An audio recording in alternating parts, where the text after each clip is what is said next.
Aujourd'hui, en Île-de-France, près de 80% des déplacements de banlieue à banlieue se font en voiture, faute d'une offre de transport en commun suffisante et adaptée. Les rocades routières existent, A86, périphériques, mais les transports en commun restent organisés en étoile. En RER ou en métro, il est souvent nécessaire de repasser par Paris.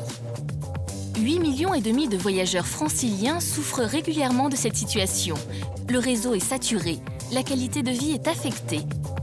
Parfois, c'est l'accès à l'emploi qui est menacé, alors que le développement et l'attractivité de la région Île-de-France et de notre pays réclament des échanges plus pratiques et plus rapides.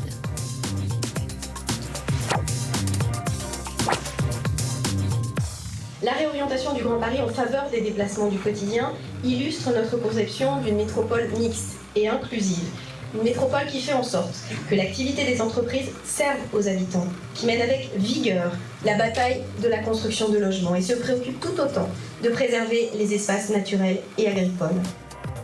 Le nouveau Grand Paris des transports, présenté le 6 mars par le Premier ministre, prévoit 12 milliards d'euros pour la modernisation des RER et l'extension du réseau existant. Il prévoit aussi 22,6 milliards d'euros pour le Grand Paris Express. Le Grand Paris Express allège le trafic sur le réseau existant, notamment dans la zone dense. Il facilite les déplacements grâce à des correspondances efficaces. C'est aussi un projet au service du développement des territoires. Il rapproche domicile et lieu de travail, relie les quartiers aux pôles de formation, d'emploi et de santé et rend plus accessibles les activités de loisirs. La construction des lignes du Grand Paris Express est lancée en parallèle.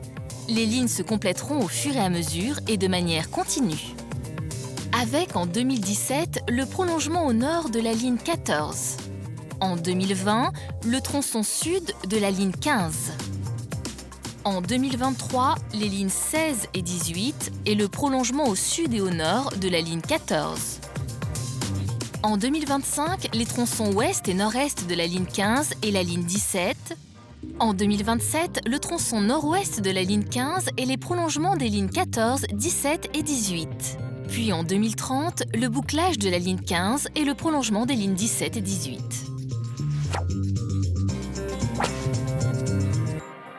Le Grand Paris Express est le fruit d'une importante concertation. Elle a déjà réuni plus de 15 000 franciliens en 2010-2011 qui ont validé l'opportunité du projet. L'implantation et l'insertion urbaine de chaque gare ont aussi fait l'objet d'une concertation avec les élus et les partenaires concernés dans le cadre de nombreux comités techniques et comités de pilotage. La Société du Grand Paris souhaite maintenant partager ses choix, tronçon par tronçon, avec les habitants et dialoguer sur les conditions de réalisation du Grand Paris Express. Ces échanges, placés en amont de l'enquête publique, doivent être utiles, constructifs et profitables à tous.